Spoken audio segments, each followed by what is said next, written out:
a question. I would now like to turn the call over to your first speaker today, Mr. Patrick Shepard. You may begin. Great. Thanks very much, Lori. Good afternoon, and welcome to the Ethics Fundamentals series. My name is Patrick Shepard. Very pleased to be joined today by Cheryl Kane-Piasecki. Welcome, Cheryl. Thanks very much, Patrick. What are we going to be talking about today? Well, we're going to be debriefing a 450 review exercise that deals with someone who has the position of a loan officer. We had last year done a massive open online course that provided an overview of 450 review requirements, and there had been 2 exercises that were attendant to that MOOC.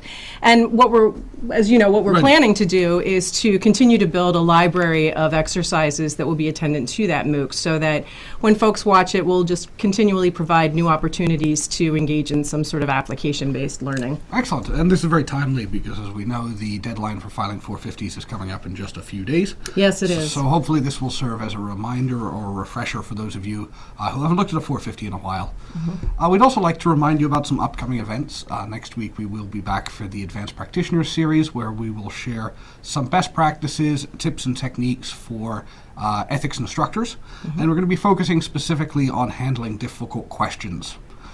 We'd also like to remind everyone that the National Government Ethics Summit is coming up March 8th, 9th, and 10th. Very quickly? Very quickly. Very, very quickly. And we will be bringing you many of the sessions from the summit virtually. So if you're not able to join us in Washington, D.C., do not fret. A lot of the information and the sessions will be available on our YouTube channel, which is youtube.com/OGE Institute. So Cheryl, should we pull up the slide deck? That would be wonderful, and we can get started. For those of you who, I'm hoping those of you who are new to 450 review had an opportunity to view the first part of the MOOC, because in that I actually walked you through the form itself and gave you some pointers as to what is required to be reported and some sensibilities about how to sort of navigate the form. Because today, while we're obviously going to be discussing some aspects of that, we're going to be doing it entirely in the context of a mock 450. Excellent. So we're assuming at least some familiarity with the form, its purpose, and the general mechanics of the filing process. So if you're missing that information, we would encourage you to go back and listen to that first session. Exactly. So one thing I do want to do a little bit of before we actually get started in debriefing the form itself is I always like to remind people that, that the entire purpose and the singular purpose of confidential financial disclosure is to prevent conflicts of interest and other ethics issues.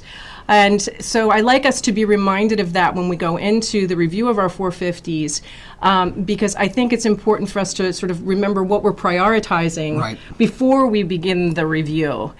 And clearly the priority for a 450 review is your substantive review. Right. And that's sort of nice, a luxury that we have with the 450 system is that it's designed only to help us prevent these conflicts of interest. So when we're going through, those are the questions that we want to ask and be thinking about is, am I able to assess whether there's a potential for conflict? And if I am, can I take steps to mitigate it? Exactly. So one of the primary things that we are looking for, or the primary analyses that we're doing, is sort of a Nexus test. And this is mostly with respect to the application of the Criminal Conflict of Interest Statute 18 U.S.C. Section 208.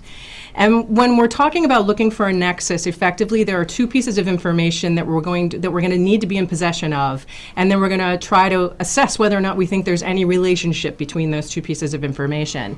The first is what types of government matters the employee is going to work on. So in order to do your conflict analysis, you're going to have to know what your employee does. So whether you get a position description, whether you ask the person directly, through some mechanism, you do need to have some fundamental understanding about the types of work the employee is going to perform. I think programmatically this is an important feature, and it's one of the main reasons that we have a decentralized program.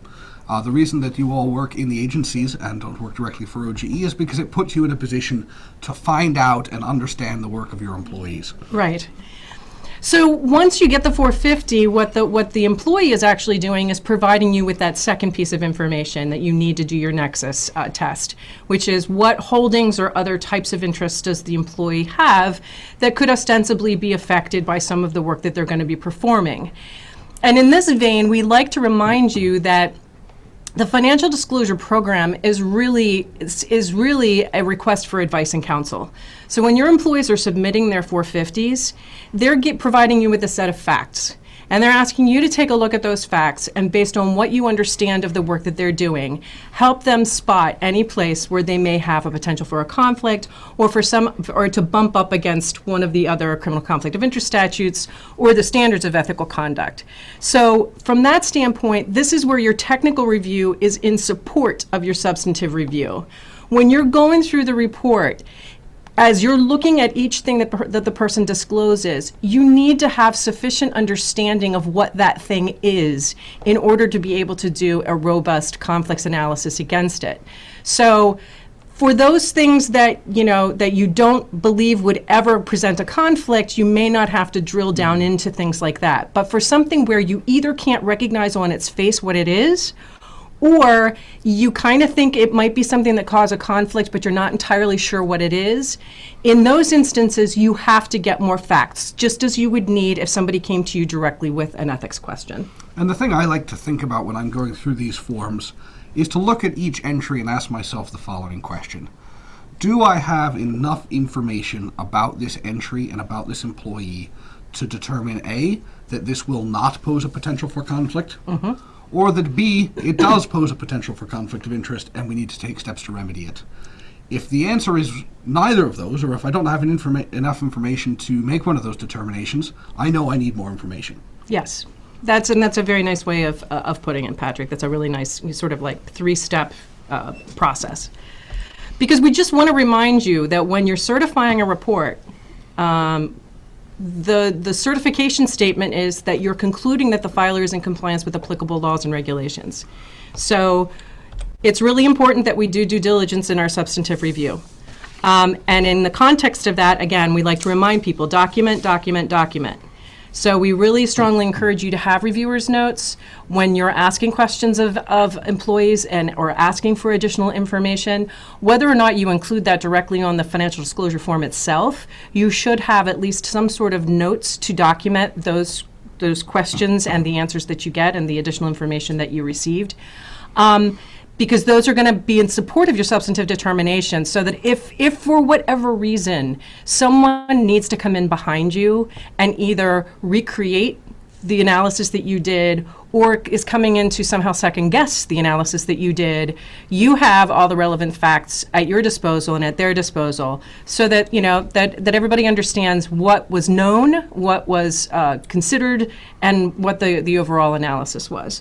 And I think there's another suggestion that we could make and that folks could consider as a best practice when conducting 450 reviews, and that is, you mentioned earlier that we can think of the document itself as a request for advice. So if it's a request for advice, the outcome, the work product that we should be producing should be ethics advice. So something that you might consider is, for those employees where you do not find a possibility of conflict, is letting them know that their report has been certified and that you don't believe they have any conflicts to be concerned about. And certainly any employees who have the potential for conflict, letting those folks know what steps they need to take to stay out of difficulty. So you could consider notifying everyone, right? So they understand the purpose of the program and receive the benefits of the program indeed. Yeah, and I think that in keeping with that, I know that there are some agencies that issue cautionary memos. I don't know how often people actually formally make people enter into ethics agreements. I don't think it's a bad idea, particularly if you have something that you think is a real likelihood for conflict. But I agree with Patrick that at the end of the day, too often I think people are unaware of the purpose of the 450, the people who file the 450, and they sort of send this form away just thinking it's just something they have to submit and that nothing gets done with it. So I think to report back to them that I conducted this review and I found the following, or I didn't find anything that would raise any questions, again, I think reaffirms for the person who submitted it that there was a point to them having submitted this information. Exactly. Okay, so before we get started, I just want to make sure everybody has a few things in front of them. You need a copy of the 450 that the hypothetical 450 that we provided for you on Max. You also need a copy of the agency profile and the employee profile, which will tell you who it is that we work for and on whose behalf we're reviewing these forms and whose form it is that we're reviewing. And you may want to have handy, or at least have up on your screens, the 450 review guide that we included in the materials, because I am going to be making reference to portions of that throughout the rest of today's broadcast. So when we get started, let's look at our agency profile. We created this agency out of whole cloth. It may bear some semblance to an actual agency that exists, but we're certainly not pretending that we are any agency that may appear like this. We're with the Department of Farming. We are the Farm Loan Agency. So when we're reviewing this form, we're doing it from the standpoint of being an ethics official at the Farm Loan Agency. As our name implies, or expressly indicates, we provide government-backed loans to farmers and would-be farmers to buy or to improve farms. And just as a piece of information that could supplement this is, these are not direct from the agency loans to farmers. These are loans that are underwritten by private financial institutions. Our agency does have a supplemental reg. We have a prior written approval for outside activities, but we also have a provision where FLA employees and their spouses and their minor children are not allowed effectively to have sort of business dealings with program participants. That means people who are seeking loans from our agency. So we, neither our employees nor their spouses or minor children can sell, lease, purchase property from an FLA program participant who can be affected by the decisions of the particular office. The employee is a GS-13 loan officer. We've illuminated some of the duties of that position. I think they're probably self-evident. I think most people have a familiarity with what a loan officer does, but this person is responsible for processing the applications that come in from would-be what's the word I'm looking for? Farmers, I guess. They counsel the applicants on the requirements. They collect and review the application documents. They assess the financial situation and make some decisions about the appropriateness of the loan request. And then they make a recommendation to approve or disapprove the loan. So this is someone who has some fairly substantive duties. This isn't just, I file the application form and I don't have an ability to act with discretion or judgment. So in this case, the employee is making the approve, disapprove recommendation. Right. But we would have equal concerns if they were part of an advice-giving process or something like that. The important thing here is the employees participating in the substance of the decision to issue the loan. Exactly. This person's duties are not ministerial. This person has duties where they are taking decisions and they are providing recommendations and advice that reach to the substantive merits of a final decision. That's probably why Elizabeth has to file. That's why she's a confidential filer. Okay, so what I want to encourage you all to do, and maybe you do this, but I know that when I review public financial disclosure forms here, and when we teach people within OGE how to review public financial disclosure reports, I always encourage people to take a minute before you actually dip into the form to be thinking about, based on what you know this person does, based upon what you understand about what the agency does, to take a few minutes just to think about what kinds of things might be problematic so that you're kind of prepared to identify them as soon as you open the form, rather than you're looking through stuff on the form and you're kind of trying to get your head around it. So we might imagine the kinds of entries that if we were to see them on the form might give us pause. Exactly. So that we are looking for something, we're not just looking at the form. Exactly. So, and these might seem self-evident to you, but I think that it's always useful to think about them and to try to think about specific things that could fall within each of these broad categories. So clearly, we're the Farm Loan Agency. This person is a loan officer. Clearly, we have to be concerned about financial institutions or financial services organizations. And then you have to think about, well, in what way could somebody have an interest in one of these things? Right. So then you look at investment interest. What kinds of investment interest? Well, it could be a stock or it could be a mutual fund that contains these things. So it could be a sector mutual fund.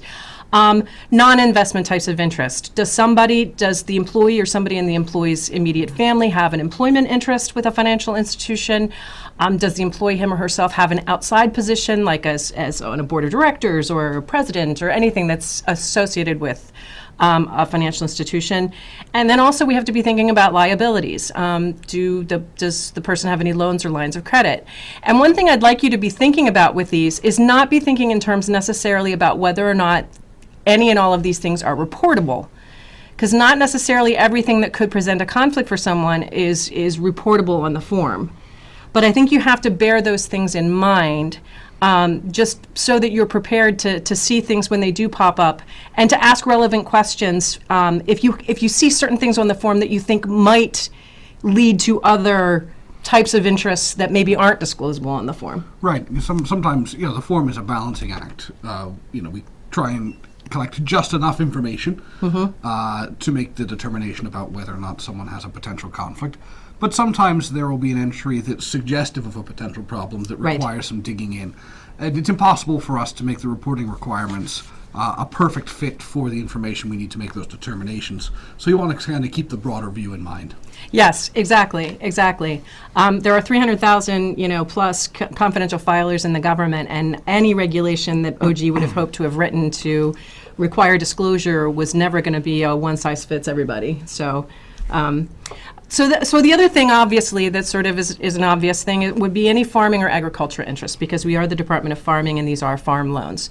But again, you have to think of it in terms of what type of investment vehicles might involve farming or agriculture. So again, some kind of ownership interest, stock or mutual funds, sorry, there should be a comma between those two, commodities futures. So if you've got somebody who's invested in commodities, partnerships, REITs, which are real estate investment trusts, actual real estate, leasing arrangements. There are a lot of farms that have leasing arrangements with people own the farm, but they lease the farm for somebody else to manage, and also like crops and livestock. So these are all sorts of things that you're going to want to be prepared to possibly see on the form. Right. Non-investment would be any outside activities that are related to farming, again, employment, subsidies, and I put familial and personal relationships because even though they would not expressly be, disclosable, and the same thing with a lot of government-backed subsidies, they wouldn't be expressly disclosed on the form. But again, if you see that someone owns a farm, you might want to ask, and you're probably going to want to ask, like, are you receiving any government subsidies? Do you have any family members who are also in farming, such that they might come before our agency in requesting a loan? And these are also questions that you can ask in the context of a matter. Right. So you could ask those in the context of your annual review of the confidential financial disclosure report. But likewise, if we were assigning work to Elizabeth and we had some concerns about potential conflicts or appearance issues, at the time of the assignment, we could check in and make sure that there isn't a personal friend or a family member who would be affected by that decision. Or we could include it in training, so Elizabeth's aware if she's asked to participate in a loan determination that would affect a family member or friend, that she ought to seek advice before participating. Exactly. So this fits into our sort of whole ethics program. Yes. The pieces have to work together. Yes, that they're not unrelated to one another. Right. And then finally, again, additional liabilities. So if we look at our confidential financial disclosure report, we notice that she's filled out everything, appears to be correctly. I want to note that up in the upper left-hand corner, this would be where you would date stamp when the agency actually received it, because just a reminder, you're supposed to review these within 60 days. So that would be your date stamp that would indicate when that starts to toll. She appears to have things disclosed on parts 1, 2, and 3, and she doesn't have anything on 4 and 5. And then she's signed it, she's dated it. It looks like it's an annual report, so it looks like she's submitted it on time, which is great. So let's jump into the report. And we're going to walk through each line of the report and each of the things that are disclosed in turn. But I always think it's useful, before you jump in on part 1, to take a look at the whole form, because the form is a little bit like a storybook, and sometimes something that's on one schedule or one part will help you understand what you're seeing on another part. So if we look at part 1, We see she's got Cornwell Organics. We don't quite know what that is. Maybe another part of the form will help us understand that.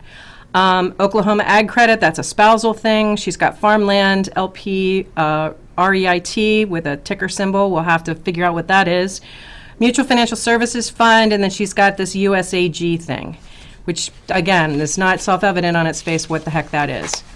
So if we go to the next page, she's got a liability from Farm Credit of Central Oklahoma, and then she's got, if we look on Part 3, she's got Cornwell Organics listed again, and she's indicated that it's a farm and that she's a co-owner. So that gives us some insight before we ever get to Part 1 about what it is we're looking at there, and that'll help shape our questions a little bit better because now we know what it is that we're looking at. And then she lists a nonprofit mentoring volunteer position with Oklahoma Small Business Development. And that's all she has disclosed on the form. So a couple of things here before we get started is just a reminder that Elizabeth is a loan officer and she's working in an Oklahoma regional office, okay? So that should inform part of our discussion here too, and how we look at these things and the information that we need about each of the things that's on the form is knowing exactly where this employee is located. So what part of the country, what geographic part of the country is actually affected by the matters that she works on. Okay. So let's look at the first one, which is Cornwell Organics. We know that she is a co-owner, and we know that it's a farm. So you got to start with, what is this? Okay, so we know it's a farm, and we know that her interest is ownership. But is that enough, Patrick, for us to be able to kind of get our heads around what that is about? I think we're going to need some more information here. Mm-hmm. Knowing it's a farm, I think, tells us by its relationship to the mission of our agency that this is an area where we're at least going to need to collect more information. Mm-hmm. But itself, that's not going to be enough information to determine affirmatively whether or not this poses a potential conflict or will definitely not pose a conflict. So we're going to have to ask some questions. Yeah, we are going to have to ask some questions. And one of the first things that you need to know about a business, when someone indicates that they have an ownership interest in a business, and whether it's a farm or it's some other kind of business, is you need to know how the business is structured. And we gave you the OGE Form 450 guide, and there's a discussion of business ownership and employment relationships in there that I think is helpful. So one of the first questions we're going to have to ask is this business ownership of this farm. Is the farm a sole proprietorship? Because if it's a sole proprietorship, then that basically means that the farm and the employee are kind of coextensive. They are one and the same thing. Right. Okay, so then anything that can affect the farm is going to be deemed to affect our employee. Is it a partnership? It is a general partnership, because if it's founded as a general partnership, then our employee is going to have a financial interest not only in the partnership itself, but in what else? Also in the general partner. In the general partners. The conflict of interest statute tells us that the financial interests, and that's the personal financial interests of the general partner, are imputed to us as their general partner or as their partner. Mm-hmm. And particularly in a situation like a farm, I think particularly if it's a family farm and it's got the family name on it, that there's a great likelihood that our employee's going to know what the financial interests of the other general partners are. Absolutely, it could be a family relation or a close friend or someone that they grew up with. Mm-hmm. But that's probably a fairly close business relationship.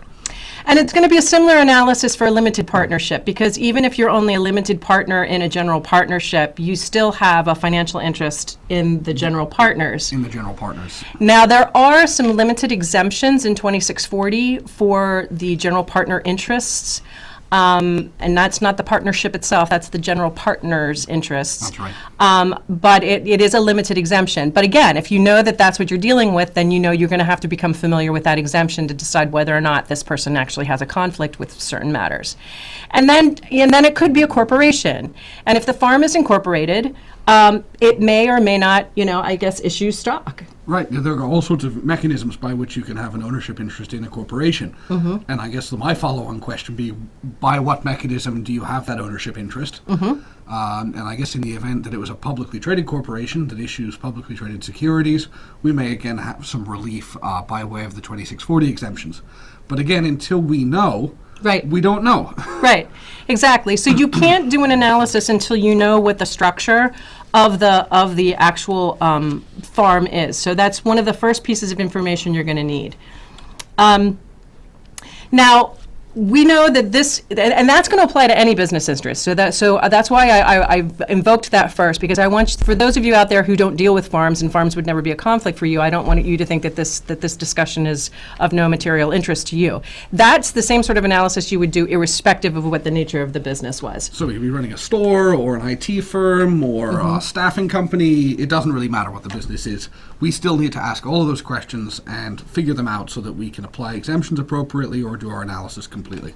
And we do need to know what the nature of the business is, what the line of business is. If it's a publicly traded company, then you can probably look it up yourself. If it's other than a publicly traded company, you do need to find out from the employee what the business line or what the nature of the business is. And as I have learned many times over, many times businesses have names that are similar to other businesses. So if there's any ambiguity, make sure you know what the thing is that you're looking at. Exactly. So moving along, because we are dealing with a farm, there are additional interests and some more specific interests that we would have to be concerned about. And make sure that if we don't see them on the form, that we check with the employee to find out what those interests are. So for example, what does the farm produce? Are there crops? Is there livestock? What exactly is the farm engaged in? What's the nature of the business? Now, for purposes of our farm loan, our farm loan officer, it may or may not be material because it may not be that when she approves or doesn't, or recommends to approve or doesn't recommend to approve a particular loan, that necessarily is going to have an effect on commodities, but we do need to know, we do have to have a sensibility about what the farm is, what kind of business the farm is engaged in. And then particularly with our case where we have a supplemental reg, we need to know if there are any leasing arrangements. Are they leasing the farm for rent to anyone? And if they are, make sure it's not a program participant with whom they have a leasing arrangement. So this is an example of where we're going to have to go probably significantly beyond the information that is technically disclosable on the form, in order to ensure compliance with the ethics laws and regulations, but in particular our supplemental regulation. Exactly. It's, and with respect to outside positions, we want to know whether or not they are just a passive investor. They might just be a passive investor in the farm, so they really only have sort of the stock interest or the partnership interest or the ownership interest, but they aren't actively engaged in the management of the farm.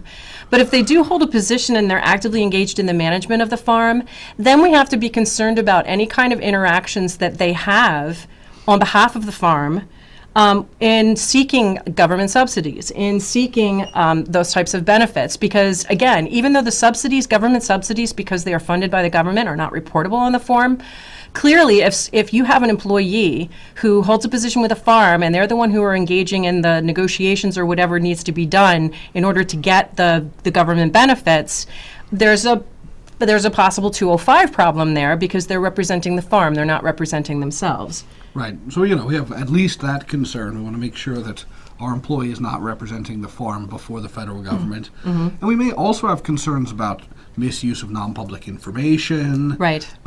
We'd probably have to provide a full outside activity analysis. Right. And that's something I would look for here immediately, is to find out if we have indeed looked at this position before and issued any advice, because that might be able to sort of complete the picture for us. Yes, exactly. And that's all the more reason to have documentation of things.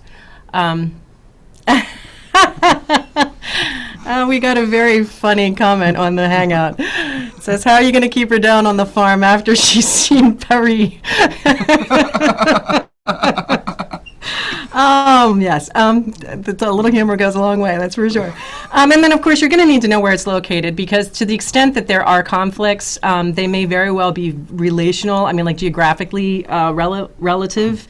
So, if the farm is located, if she's in Oklahoma and the farm is located in Georgia, maybe some of the concerns that you would have if it were located in Oklahoma will be different or will go away altogether. And perhaps as a remedy, we could send her to France to work.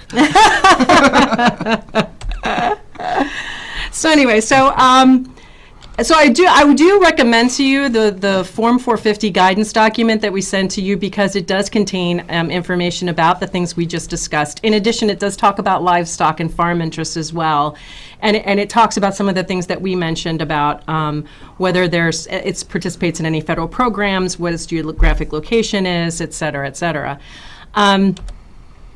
So let's go, in the interest of time, let's keep moving on here. So our second interest that is disclosed is Oklahoma AgCredit. And Oklahoma AgCredit is I think probably clearly some sort of financial institution, but we would have to look it up, and it is, and it's a business in Oklahoma that actually does provide farm loans. So we want to know what the interest is here, because the only thing it shows us is that it's the spouses. Okay, so that could be an equity interest, could be an employment interest, it could be some other kind of ownership type interest. It could be another source of income, a non-employment source of income. Yes. So we really don't know. We don't. And I think it's going to be important for us to find out. Exactly. So we want to find out what the nature of the interest is. And again, think about it in terms of investment interests and non-investment interests, and really try to think outside the box about how many different ways somebody could have a financial interest here. But, ask the employee, and get a handle on that. Obviously, if it's something like a stock ownership, we would handle that as we would with any securities, which is, as long as it's not a prohibited holding, according to any supplemental regs, you would just simply decide whether or not the employee was likely to work on a matter that could directly and predictably affect AgCredit, and if so, whether or not it would fall within one of the de minimis exemptions. Because if it's stock, again, one of the reasons we need to know what it is because we may have some exemptions that will help remediate whatever the conflict is. Right. But if it's employment, then we have to take a little bit closer look at it, because if it's outside employment, A, there's a different 208 analysis we would be doing, particularly if it's strictly employment. Right. And B, we still need to know, if it's an employment interest, are there other attendant financial interests besides just salary and continued employment? And this is such a common instance of underreporting. Yes. Where an employee will report his or her spouse's employer and neglect to report any attendant benefits such as retirement, defined contribution plans like a 401k or something similar. So anytime I see this, I always immediately ask, does your spouse have retirement or similar benefits that need to go on the form that you neglected to indicate there? And likewise, if we found out that this was not an employment interest of the spouses, that it was an equity interest of some kind, a good follow-on question would be, does your spouse have an employer? Right. Because that's also something that's chronically underreported. And again, our goal here is to provide as complete advice as possible. So the more complete our information, the more complete our advice can be. Exactly. So, once we have a better and clearer picture of what the employee spouse's interest is in this, then we can actually do a conflicts analysis. And again, if it's an equity interest like stock, or if it's a retirement plan, if it's like a 401k, you're going to need to know what's in it, and they'll have to disclose all the underlying holdings, because that's where you're going to do your conflicts analysis. Is looking at whatever the underlying holdings of a retirement plan would be. Likewise, if they have some sort of investment account with the organization, you would need to know what the investments are in that portfolio or in that account, and you would be doing your conflicts of interest analysis against those discrete investment portfolio items. If it's only outside employment, I mentioned earlier that if it's only outside employment, which is to say that the spouse works there, but the spouse doesn't have any stock that's related to it and doesn't have any other financial tie to the bank other than as an employer, that they get a salary and continued employment. Again, in the Financial Disclosure Reviewer's Guide, we talk about this, but whenever you have an employment relationship where there is no attendant ownership interest, the 208 conflict of interest analysis is not quite as direct. And this is just for the spouse? This is just for the spouse, yes. So if the spouse has mere employment yes. and nothing else, yes. this is our analysis. Exactly. So if the filer, what the analysis for 208, when all you have is a salary or continued employment interest, is there anything that Elizabeth Cornwell could do as a loan officer that would so affect Oklahoma AgCredit that it would affect either her spouse's salary, or it would affect his continued employment. So it has to more directly affect either the spouse's salary or the spouse's continued employment in order for there to be a 208 conflict of interest. Basically, that's how we define the spouse's financial interest. We say the spouse has a financial interest in his or her continued employment and his or her level of compensation. So if we could affect any of those things, that would be violative of 208. Yes, because those interests then would be treated as if they were Elizabeth's own interests. Right. Exactly. Now, but don't forget the fact that we also have impartiality considerations. Now, under the impartiality considerations, Elizabeth has a covered relationship with Oklahoma AgCredit. So that means she can't work on any matters like a job, like a loan application, if Oklahoma AgCredit is somehow a party to that. So this would obviously very much have to depend on the facts of the particular situation. But this is, in any case, this is going to be an arrangement that we're going to want to manage somehow. Yes, exactly. So regardless of whether or not there's a financial interest, if Elizabeth was assigned to work on an application that involved or affected AgCredit, we want to take a look at it before she's able to proceed. And if possible, it's probably best to keep those matters away from Elizabeth. Yes, exactly. So, it is a matter of whether or not, maybe there are only certain institutions that the Farm Loan Agency actually does business with. So maybe this one is not, it has no agreement with the Farm Loan, Agency to underwrite loans. But in any event, it would be something you'd have to drill down into and make sure that if you thought there was any possibility that she could bump up against her spouse's employer, that would have to be remediated. Okay, so the next one on the list is this Farmland LP REIT MOUSE. Seems to be a very long title, and it also has a ticker symbol FIP. And again, the questions are the same. What is it? What is the nature of the interest? So it looks like it's a limited partnership. It's got a ticker symbol. But also calls itself this REIT thing. It's kind of confusing. And there's a ticker symbol that looks like a stock. And it has a ticker symbol that looks like a stock. So what the heck is this thing? So this is one of those cases where you absolutely have to look this up. Actually, we have a question from John Dudley. Okay. And I think this is a good question. Okay.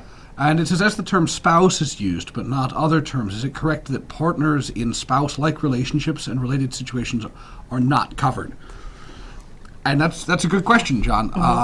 For the purposes of the conflict of interest statute, and you can correct me if I get this wrong, Cheryl, it's my understanding that you have to be married. Yes, it has to be a legal spousal relationship in order for the imputation under 208 to... And that's inclusive of anyone who is a spouse under state law, so that includes same-gendered spouses. Right. But does not extend to things like partners or a significant other that you live with, or sort of these other kinds of arrangements. Right. Though in those cases we would still be concerned with the appearance issues. Yes, exactly. The impartiality provisions we would still be very concerned about, irrespective of whether or not they had a formal spousal relationship. Right. So for the purpose of the statute, marriage is the key element. For appearance concerns, we're always going to be concerned. Yes.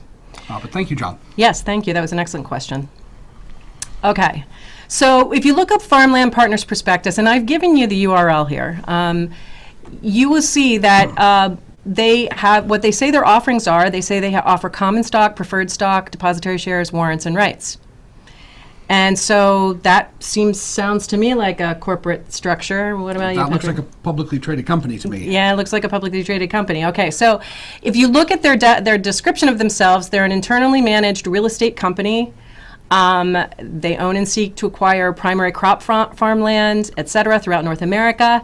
They tell you where they own farmland, which is really nice, because they own it in a bunch of different places: Illinois, Colorado, Nebraska, Arkansas, South Carolina, Louisiana, Kansas, and Mississippi. So they're not in Oklahoma, so that, that might give us at least a little bit of ease about whether or not and to what extent this is going to at least immediately be a conflict of interest for our person. Their principal source of revenue is rent from tenants that conduct farming operations on their farmland. So, this gives us a nice profile of what this is. The employee would not be required to disclose all this on the form because this is a publicly traded company. So really, for you to find out all of this, you could probably go to the employee and ask them if they know. But it's just as easy for you to go pull up the ticker symbol, look it up, and find its prospectus. And this kind of lays it out for you fairly clearly what you're dealing with. Right. And I think the question I'd have immediately for the employee is, do you own the publicly traded shares of this company? Is that the way that you have an ownership interest? Mm-hmm. Can you click me back on it? Yeah. Now, so what's with this REIT thing that the filer listed on the form? And I have to say, when I looked this up, because this is an actual entity, when I looked up their website, they described themselves as being like an REIT. But an REIT is we typically see them, they look different than a corporation. They usually are a portfolio of real estate holdings. They're publicly traded, but they're more kind of like mutual funds because they're like a fund of it. So in the Financial Disclosure Reviewer's Guide, we have a description of REITs in there, and it's based upon what our common experience of them has been. And when I looked further at FPI, I found that while they're structured as a corporation, the corporation basically owns a general partnership. And then, in addition to that, they said that for tax purposes, they were taxed as an REIT. So I don't know what all of that means for purposes of tax or even for purposes of any other thing. What I do know is you just need to concentrate on what is the nature of the financial interest that this employee can have in this entity. And it appears that the financial interest that this employee would have in this entity would likely be through common stock. Right. And because we have a ticker symbol, it's going to be publicly traded common stock. So if we're looking for an exemption, we would look in the area of exemptions for publicly traded securities. Right. Via something like the mutual fund exemption. Exactly. But it's useful for us to know where they're doing business because I can certainly envision there being a potential conflict of interest if they were to move into the Oklahoma area and start buying up properties in the Oklahoma area. I could see that being a potential for conflict. So anyway, the lesson in all of that, folks, is you need to drill down into this sometimes and you need to go independently and look for information because sometimes you'll get these mixed messages from things like websites, and it's not until you actually go to see formally what they have to file and you see how they describe themselves for those purposes that you can kind of, get down to the bottom of what you're looking at. And I think it always comes back to those two questions. Mm-hmm. Do I have enough information to say I don't need to worry about this, or enough information to say it's definitely a concern? And if we're somewhere in the middle where we don't know what this thing is, so we can't determine one way or the other, we're always going to need more information. Right. So in this case, we just need to find out what is it that this person really holds. Right. And through what mechanism might that pose a conflict, if at all. Right, exactly. So our next entry is Mutual Financial Services Fund, and again, they give us a ticker symbol, which is always really nice. When you get the ticker, then you can pull that up, and then that's unambiguous, hopefully. But the question is, anytime you see a fund, it's like, okay, is it a diversified mutual fund? Is it a sector mutual fund? Is it an exchange-traded fund? Or is it some other kind of animal? And then once you figure out what it is, then you get to decide whether or not there are any ethics concerns. So we did the heavy lifting for you here, and we looked up the ticker symbol, and we found it, and it gives us a description, which is says the investment seeks capital appreciation, which may occasionally be short term. The fund invests at least 80% of its net assets in securities of financial services companies that the investment manager believes are available at market prices, et cetera, et cetera. It looks like it's a sector fund, right? Because it has a stated policy of investing in one sector within the economy. So I would judge this to be a sector fund. Yes. But if you have any questions about it, again, you can dig further. And if you look at the bottom of the paragraph where the description is listed, you'll see it says fund filings. And if you go to that page and you click on that, it pulls up a page where you can access the prospectus. And when you look at the prospectus provides you with language that's which is a little less ambiguous, is even more kind of dead on with respect to what we would look for to decide whether or not this was a diversified mutual fund as opposed to a sector fund. And it basically says the fund concentrates its investments in companies operating in the financial services industry, which means the fund is less diversified than a fund investing in a broader range of industries. The language in 2640 about what makes something diversified is whether there's no stated policy of concentrating investments. And here we have a stated policy of concentrating investments. Exactly. So we know dead on that this is a sector mutual fund. So then we have to look at it from a conflict standpoint. And, quite often, it could be that this would be absolutely dead on a potential problem for anybody who's engaging in providing loans, any government employee who's engaged in approving loans and who's engaged in dealing with the financial services sector. There is the de minimis exemption for sector mutual funds, right, unless your agency has a prohibited holdings restriction, and your prohibited holdings restriction would trump our sector mutual fund exemptions. But what we've learned here is it's not a diversified mutual fund, so that mechanism of not worrying about it is unavailable to us.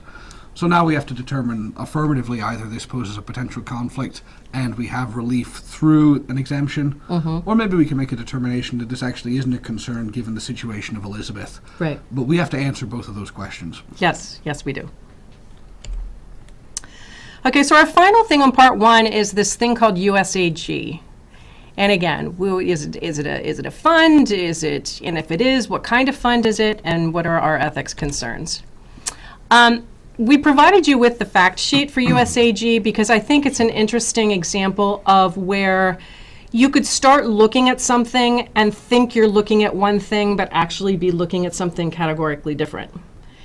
This is where I think you have to be really careful about reading the bottom line and reading the small print. It says it's an agricultural index fund, and whenever I think index fund, my inclination, shorthand, which is always the wrong thing to do, is to jump to the conclusion, oh, it's an index fund. Oh, it's probably a diversified mutual fund. And that was true 10 years ago. Yes, and I'm absolutely wrong, and I would be absolutely wrong.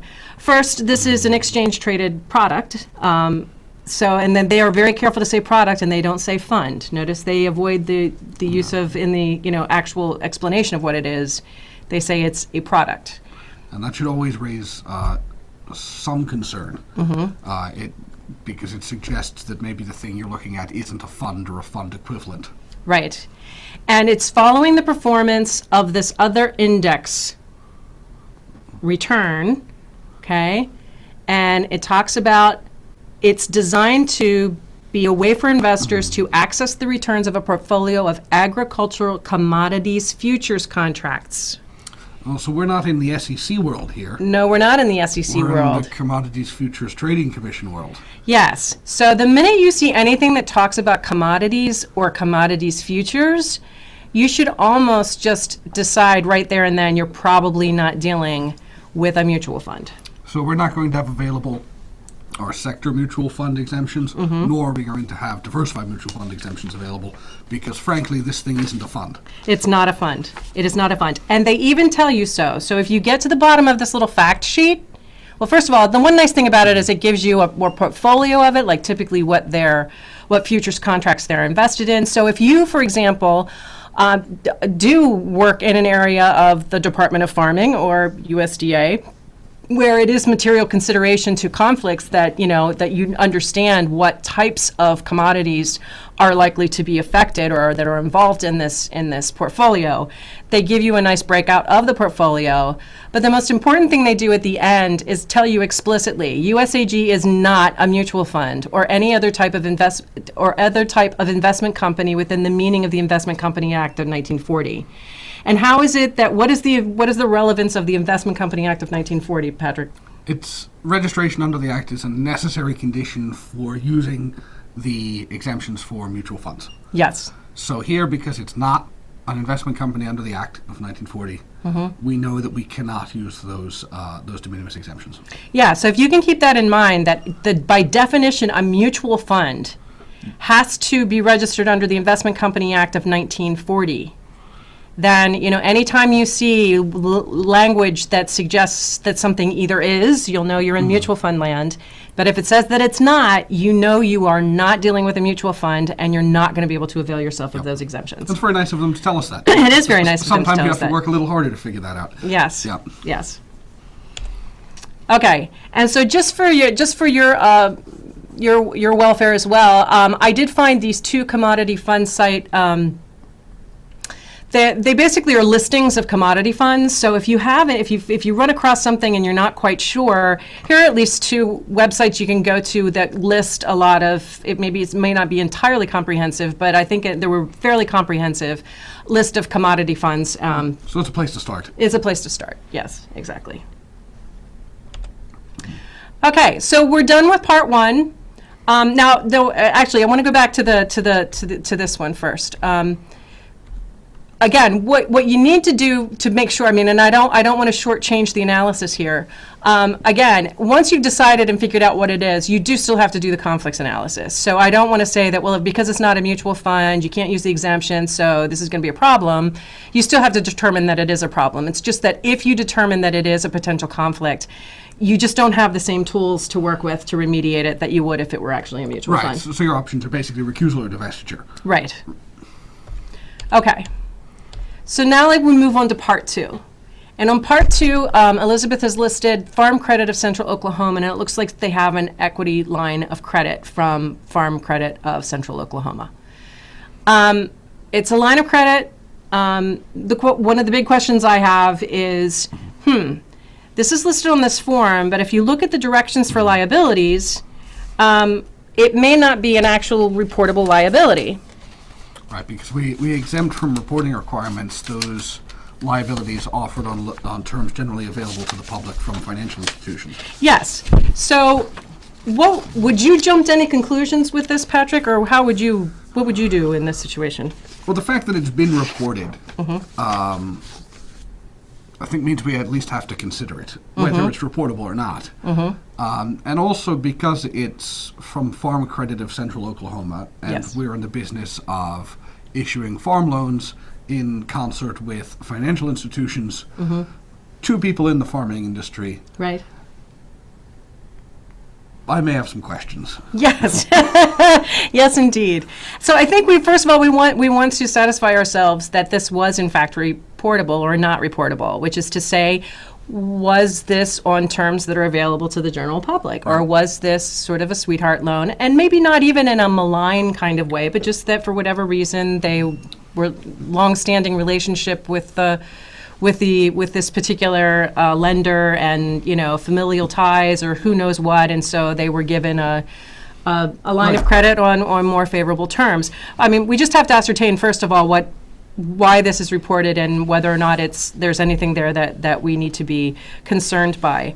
But also I think that, that whenever you're engaged in financial transactions, or whether you regulate financial institutions or you're responsible for initiating loans or whatever, where you are heavily engaged in the financial services industry, loans and liabilities can be problematic for your employees in the way that they're not for, let's say, somebody who works at OGE. No, right, exactly, because Elizabeth could have direct interaction with these people in the course of her duties, which could raise some appearance concerns. She may have the capacity in her role to affect the continued willingness of this organization to extend credit to her or her business or whoever the recipient of the credit is. So there may be some possibility for concern that maybe wouldn't be existent with people in other lines of work. Right. And I want to point out something which I thought was really interesting, because in preparing this presentation, I was trying to look at some other people's supplemental regs, like organizations that are involved with financial institutions and services. And I noticed that CFPB actually has a supplemental regulation where they prohibit acceptance of credit on preferential terms from an entity that is supervised by the Bureau. So this notion of that there could be some sort of preferential type of thing is obviously not purely hypothetical. I No, mean, this isn't a theoretical concern. This is a real concern. This is a real concern. I mean, so much so that CFPB actually has it as part of their supplemental regulation. So, I do think that I guess the learning point here is, don't blow off the liability section simply because by regulation we have made very little reportable. Right. That anything that's coming from a financial institution. And I think this is another area where, when you think about the breadth of employees that have to complete the 450, the reporting requirements make a lot of sense. If you're a contracting officer or someone engaged in purchase card work, liabilities from banks are very unlikely to pose problems for you. Right. It's in these minority of cases where someone's involved in the banking industry or in extending credit or making decisions about the extension of credit or the supervising of financial institutions where they pose potential concerns. So this would be an area where you might want to ask this question, or indeed some agencies might have supplemental instructions for the form that require disclosure of liabilities so that we can get to those issues. Exactly. In the interest of time, because we're bumping up against 3 o'clock here, we're going to move on to part 3. The first thing is the Cornwell Organics, which we did discuss as part of part 1. But again, if you didn't have the part 1 disclosure, whenever you see something where there's a business, you're going to want to know, you're going to want to check part 1 and make sure that any investment or earned income or other types of entries are on part 1. Again, we want to know what type of position the employee holds with this organization, because depending upon the nature of their activities with the organization, they may be more or less likely to not only have 208 concerns, but also other representational concerns and restrictions. If there's prior approval required, that obviously is a flag to make sure that they actually got prior approval.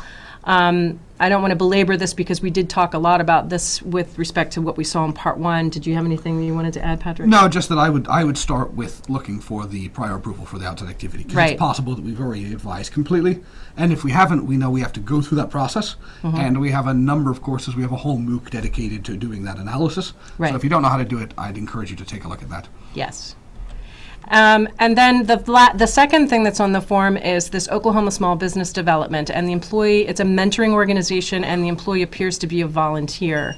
Now, this probably technically doesn't have to be reported, Patrick, right? Right, because they're a volunteer, which probably doesn't raise to the definition of position. Right.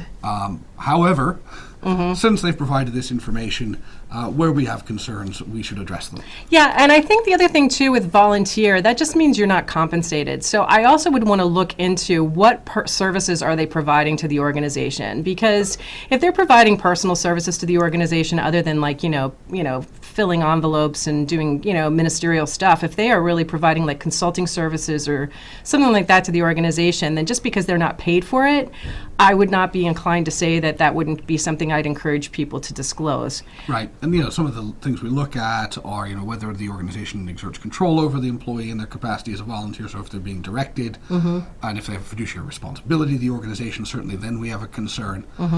So you're right, the compensation isn't dispositive.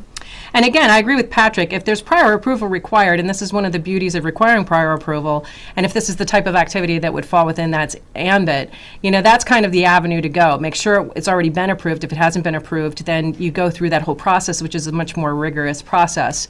But just as kind of a quick and dirty in terms of this one, I based this entry on something that I found with one of the USDA's, the Farm Service Agency, where it appeared that they have certain relationships with mentoring organizations to help, like, small farmers who are trying to open a business, that can give them some mentoring skills on how you operate a small business.